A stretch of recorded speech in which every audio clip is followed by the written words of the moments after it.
you beautiful people. Welcome back to my channel, and if you're new here, welcome on in. I hope you choose to stick around. Now, this video that I'm presenting to you at whatever time you're watching this is going to be a bit different than the videos I usually put out, and it might be a little longer, so sorry about that.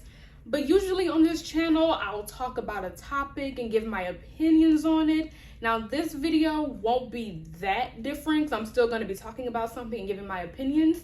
But in this video, I will be discussing and analyzing Beyonce's Lemonade album. Now, heartbreak is a very tricky subject, and people deal with heartbreak differently. People process it differently. And that's why I want to talk about Lemonade. I think it beautifully captures how a person internalizes heartbreak and how it expresses itself on the outside. That's why 7 years after it has been released, people like me are still discussing this album and how just monumental it was, not just for the people consuming it, but for Beyonce's career. So I just felt, like some of you may know, I'm a huge Beyonce fan, and I've always wanted to make commentary videos on Beyonce. I've done a couple on this channel. They haven't really gone into depth, but this video will be, a little more into depth on my thoughts and me analyzing the short film and album Lemonade, like I said in the beginning.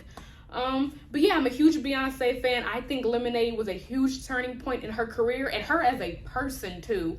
I think it really showed us a new Beyonce. I mean, Beyonce is constantly evolving herself with each album. We're always getting a new Beyonce, quote unquote new. She's still the same woman, but just parts of her that we have not seen before are being shined a light on. So I think we saw a new Beyonce with this album, and honestly, I was so here for it. So let's get into it. Now, before I get to the songs and start analyzing each song, I'm gonna give a little backstory. It was around the mid-2010s that speculations of Jay-Z's infidelity, they hit the street. And of course, two big name celebrities such as Beyonce and Jay-Z, any type of drama or any news that we hear about them, people are going to talk. They're going to have their opinions. They're going to just voice those opinions very strongly on the internet. And while I understand why some people are so wrapped up into celebrity culture that they feel the need to comment on people's personal lives, while I understand that mindset, I do believe it was unfair to Beyonce. Because one, she doesn't owe us anything. Neither does Jay-Z. Neither of them owe us anything, especially when it has to do with their intimate parts of their life, their relationship. That should be private between them two. But unfortunately, they are in the public eye and things do get out, and the masses are gonna have their opinions. That just comes with the territory, unfortunately. So while they really don't owe us anything, and she could have sat there quietly and not mentioned it and not brought it up, but I do feel like it kind of forced her hand. So it was up to Beyonce to come out and confirm or deny these rumors. So like I said, she didn't have to, but in a way she kind of did, because people were not gonna let this go. Let's be honest. People were not gonna let this go. They're gonna talk about this. People are still talking about this. I.e. me, I'm making a whole video about it 7 years after the album has been released. So yes, people are not gonna stop talking about this. So it kind of forced her hand, like I said. So I just think it was incredibly unfair to Beyonce, because not only is she going through this turmoil in her real personal life, like these are real people behind these screens, behind all the music and interviews you see, these are real people with real feelings. So not only is she having to deal with this in her real personal life and navigate, okay, how am I going to get through this?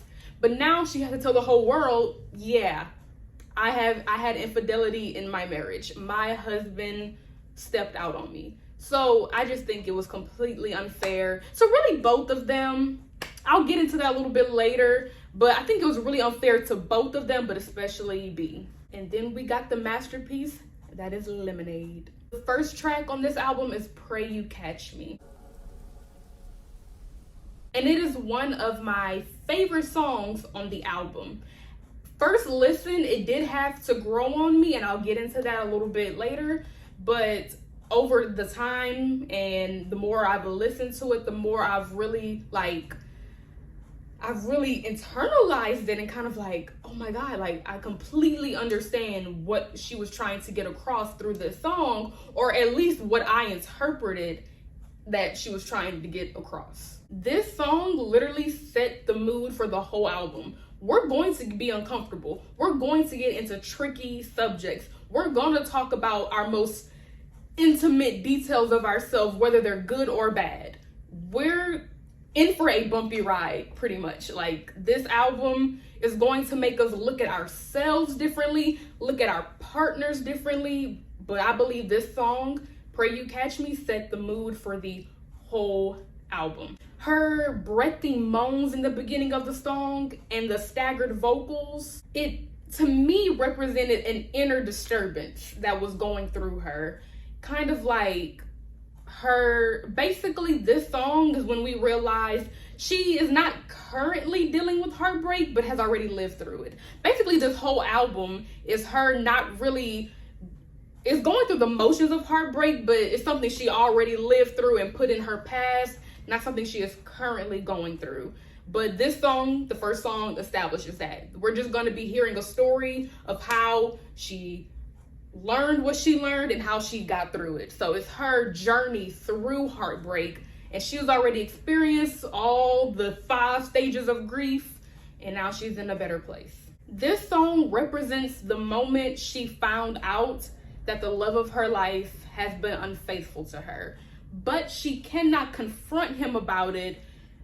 I've heard some people speculate it's because he doesn't know that she knows, and she doesn't want to bring it to him first, or she hasn't gathered all her thoughts and feelings yet, and she doesn't know what she's going to tell him. So that's why, especially when she sings, that's why repeatedly throughout the song she says, I pray you catch me listening. Because like, she wants him to know that she knows, but she doesn't want to come outright and just say that she knows. That's what I interpreted from this song. This song to me is basically a cry for help.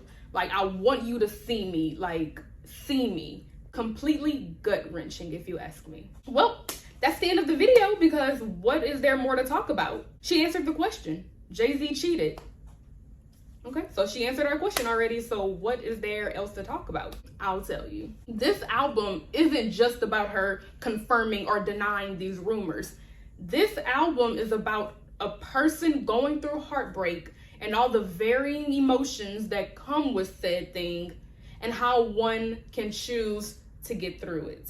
So that's why this album is a journey. That's why Beyonce is literally brilliant. Her mind is just crazy. Like, she's amazing. Like, I love B. This song is where we get her first reaction to the news. This is where we see that first emotion come to play. She's angry. She's mean in this song. She's obviously very, very upset. But let's rewind a little. In the beginning of this song, right before it kicks off, we get a spoken word from Beyonce. She details how she fasted and abstained from mirrors and sex and tried to get closer to God by reading the holy word and just meditating a lot. But no matter what she did, no matter how much meditation she did, no matter how much praying she did, still coiled deep inside of her was the need to know as if she was getting cheated on.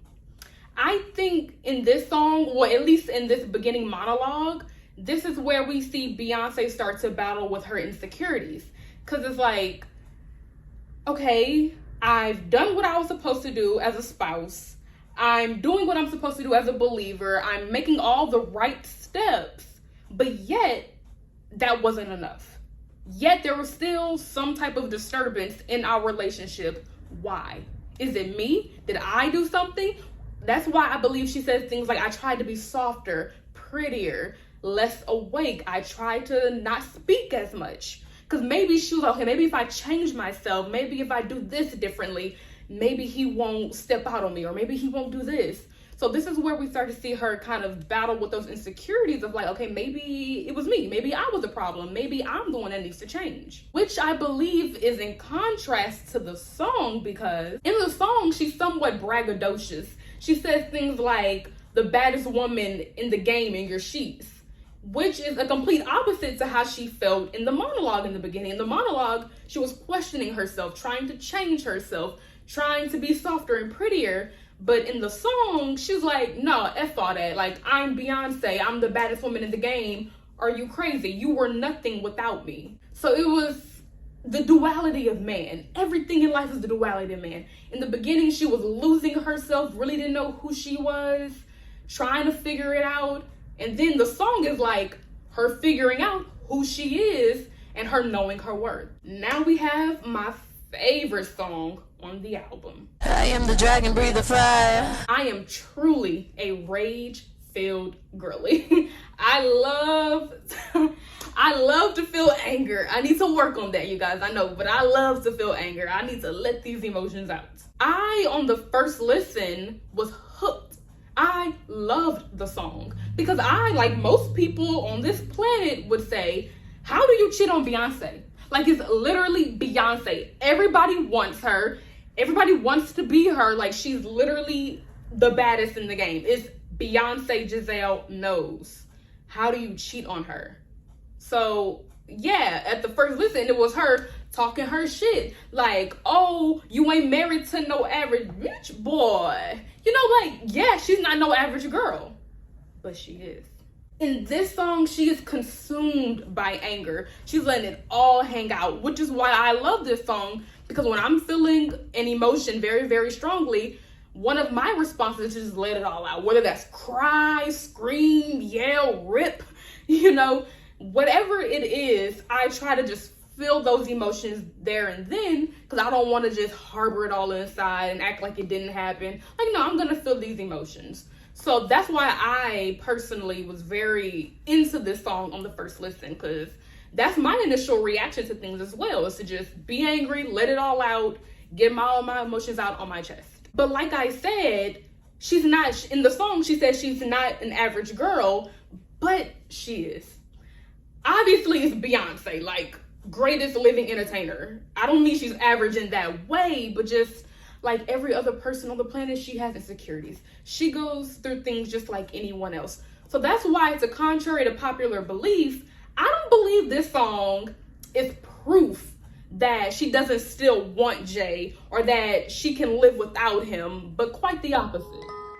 Now, this song is Beyonce blatantly stating how little she cares about her significant other. And she brazenly tells us how much better she is doing without them. She basically is giving him a taste of his own medicine. She's going out late, not picking up her phone. She's lying to him.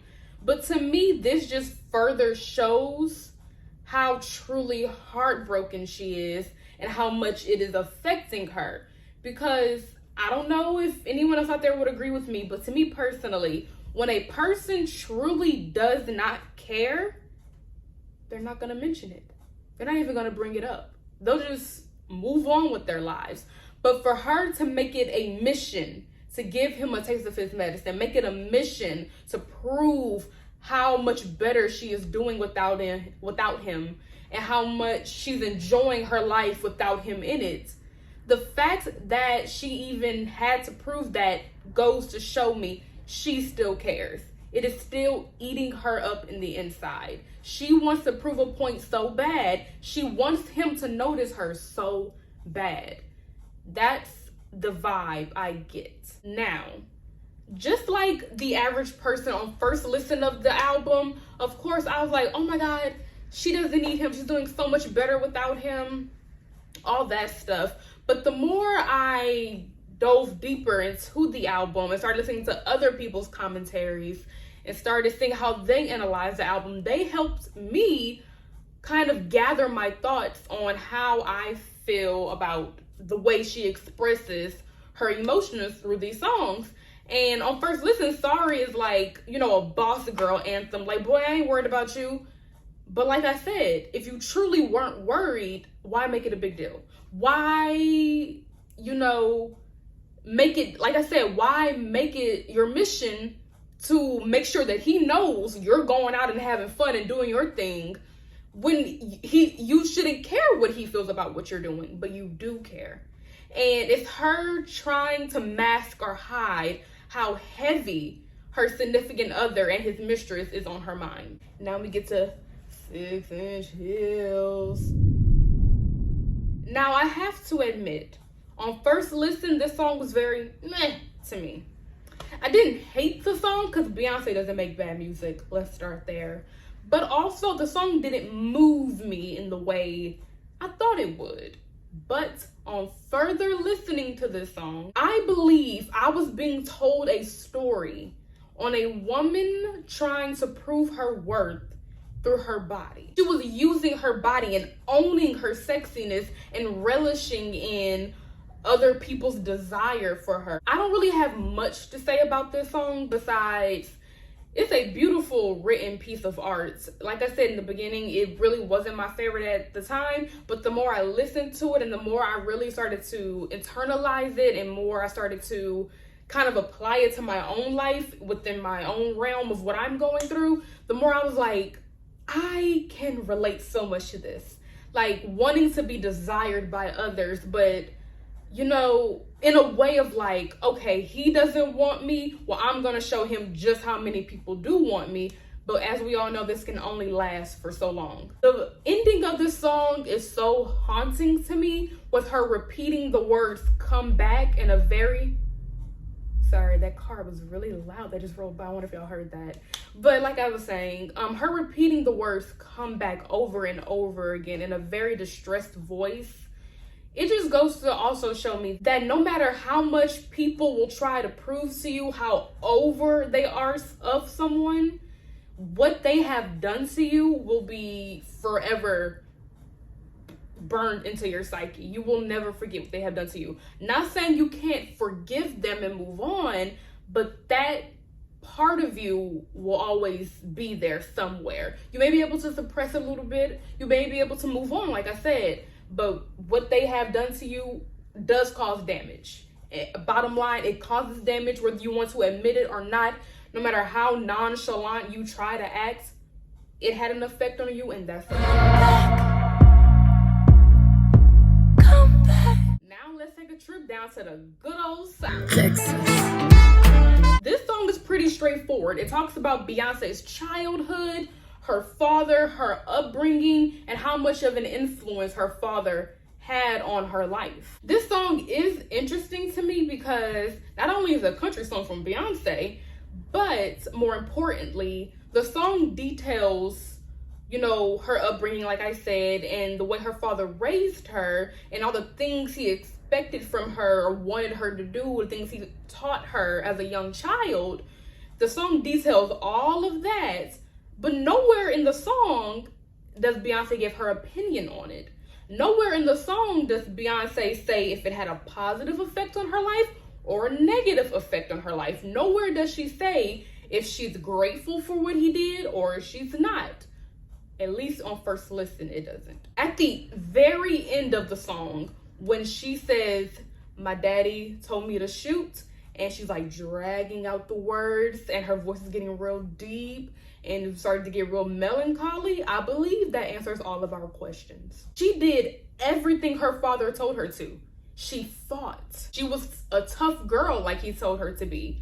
But in the end, it really didn't make her life that much easier. It might have made it a little bit easier, but maybe just by a smidgen, maybe just by a hair. All the time her father told her, oh, stay away from this, stay away from that, she ended up going towards it anyway. And in the end, when her father told her to shoot and she did it, she was the one who was harmed. Now this next song is beautiful and beautifully written. Like, there's no other way to describe this song besides completely just gorgeous and just amazing. The love of my life. This song to me is her trying to reconcile with him, or at least see if reconciliation is possible. In a way, she is assessing her partner, trying to figure out why they did what they did, like what was running through their mind when they made this decision. And based off that answer, she can see if it's fixable or not, if the relationship is fixable or not, if they can move past it, things of that nature. But ultimately, in the end, the decision is hers to make. Now, this next song, I absolutely love the rawness of it. And her mother. Her voice is very strained when she sings, and we even get a few voice cracks here and there. I think that just further shows just how like broken down she was and just how confused she was. She didn't know what to do. She didn't know what path to take. She didn't know how she was going to come back from this or how their relationship was going to come back from this. So I think the way she intentionally used her voice was a great way to show and portray this. This is why Beyonce lists her voice as an instrument, because it truly is. The things this woman can do with her voice is just impeccable. The way she sings conveys the message, makes you understand the song a little better. And the fact that she can imitate instruments, like she's truly an all-around just great singer, performer, entertainer, all of that. That's why she is at the status that she is. But back to the video essay, got a little carried away. In this song, she basically just sings about how she put her pride to the side and she broke her promise because she promised that she would never go back to him, she would never return, but ultimately she did. She did go back to him, she did return, so that's her breaking that promise because he showed her something that told her, okay, I'm gonna give this another try. I can see that he's making an effort to be different or, make this work. So I'm gonna break my promise, put my pride to the side, and I'm gonna come back. She ultimately decided at that moment that this relationship is worth fighting for. Now, this next song to me was pretty self-explanatory, especially with the title of the song being Forward. To me, I got that this song was telling us we must move forward no matter the obstacles in our way, no matter the trials or tribulations that may be in our way. We must move forward to get anywhere in life. We cannot stay stagnant. We cannot stay just dormant in one box. We have to move forward, or at least try. We have to push, give it that effort.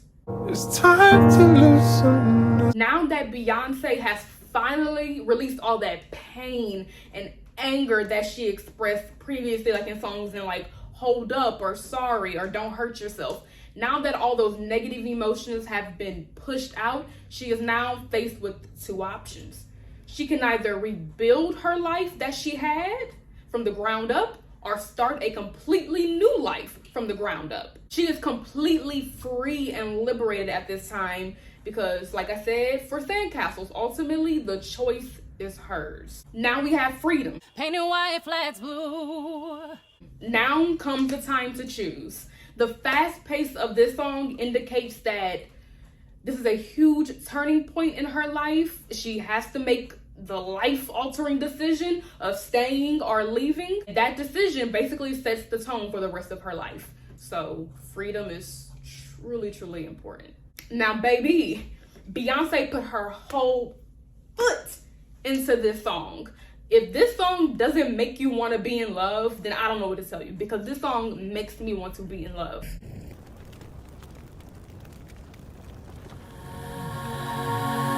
I mean, it's pretty self-explanatory. She has forgiven Jay-Z. Beyonce has forgiven Jay-Z. They have reconciled. She is fully, deeply, and madly in love with him, and him vice versa. Fully, madly, deeply in love with her. In this song, Beyonce has rebuilt herself from broken parts of her former self. Jay-Z has humbly come to her to ask for his forgiveness and admit his wrongdoings. It is where these two halves meet that they can finally move on and start anew.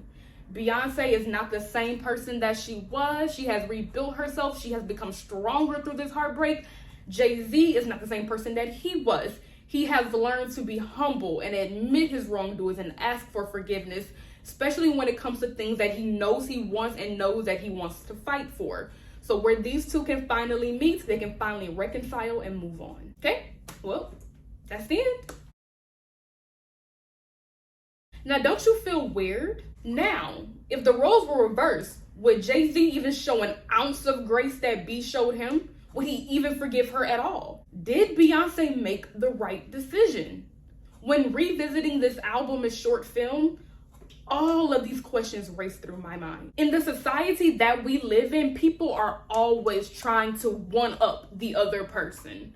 Oh, you broke my heart, so I'm gonna go stunt on you and show you how much better my life will be without you and how miserable you're gonna be without me and that you need me in your life. Like, you're nothing without me. But that's not always the way to go.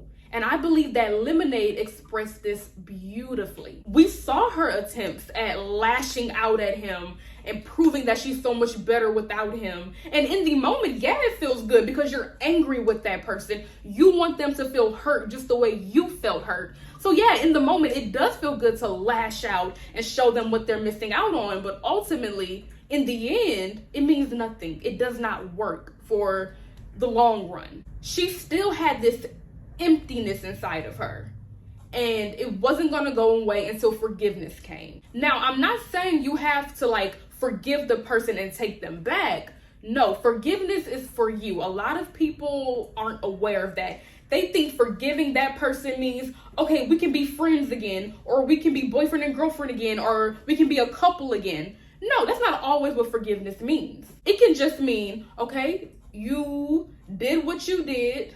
I'm gonna lash out whatever way that I lash out in. All right, I'm over it. I'm gonna forgive you. Whether you ask for forgiveness or not, I'm gonna forgive you so I can no longer be harboring that negative emotion. So I can no longer have what you did affect my life. Because no matter how much I try to be like, oh, I don't care, it doesn't bother me, the fact that I'm still acting this way shows that, yes, it does still bother me. I am still upset that they did this to me. And I'm not saying that you don't have the right to be upset. You definitely have the right to be upset, especially when it's something of this magnitude. But until you can let that pain and hurt go and forgive that person, it's going to be an endless cycle. An endless cycle, and you're never gonna fully feel satisfied because you're just always gonna be filled with that hurt and pain and that emptiness that they caused. So yeah, what she did worked for her. She decided to take him back. Like I said, you're not obligated to, but forgiveness is, you're gonna be at peace when you can forgive someone for your own sanity. Because like I said, you don't wanna be harboring those negative emotions for too long. So for your own sanity, you need to forgive. And however that shows up in your life is how it shows up. You taking them back or you loving them from a distance. Whatever works for you. And her, in her situation, she felt like, this is what I want. This is what he wants. We're on the same page. This is what we're gonna do. Taking him back worked for her. All we can do is respect her decision. It is not our life to live. It is not our family to be in. We are lucky that she let us in on this part of her life, but she didn't have to. So at the end of the day, as fans, we just have to respect her decision. Okay, you guys, I hope you enjoyed this video essay of me dissecting and analyzing Beyonce's Lemonade. I truly think Beyonce is a mastermind and she put together a beautiful piece of art. Let me know down below in the comments, how do you feel about Lemonade? Some of the songs that you can resonate with, some that you cannot resonate with. And I'll see you in the next video. Bye.